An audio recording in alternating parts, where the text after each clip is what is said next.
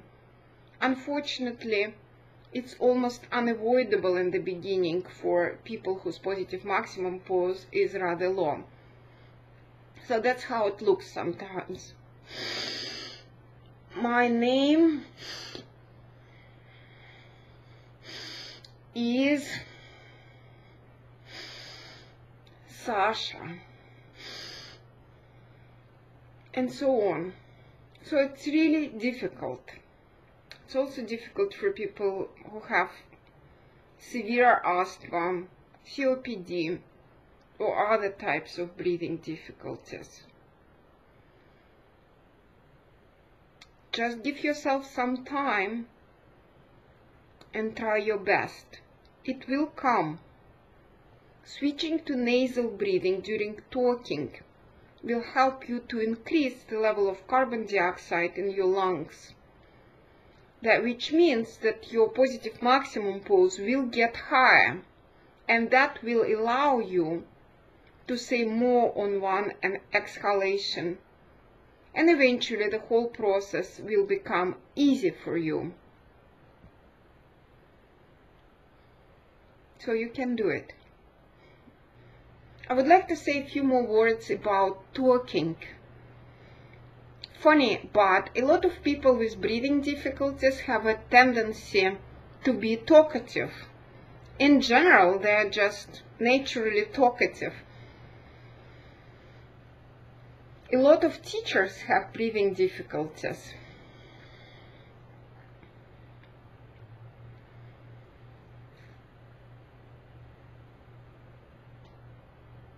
This culture is based on the idea that more is better in all aspects of it. And this includes talking as well. A lot of people over-talk all the time. They talk excessively. You know, if you think about our ancestors who lived in a more natural environment, they were much quieter compared to us. And they used their speech much more constructively.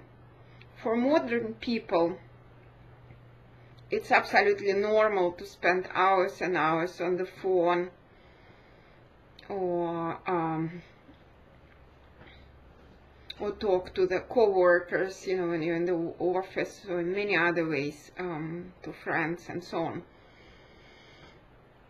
When we talk, especially if we breathe through the mouth, inhale through the mouth, we lose a lot of energy. So if your positive maximum pose is rather low, I suggest you save this energy, because you really need it for your own healing. You cannot just go around throwing your own energy away. So it's probably a good idea to restrict your talking in the beginning. Try to eliminate unnecessary conversations. Save your energy. Your body needs it. Maybe sometimes you could create a time of silence. A day of silence is, of course, an excellent idea, but for a lot of people it's too much or it's impossible. So maybe an evening of silence, maybe a few hours of silence. Whatever you can do is very good. Often silence is very beneficial for our breathing and health, and it increases positive maximum pose. So eliminating unnecessary conversation is a very good idea.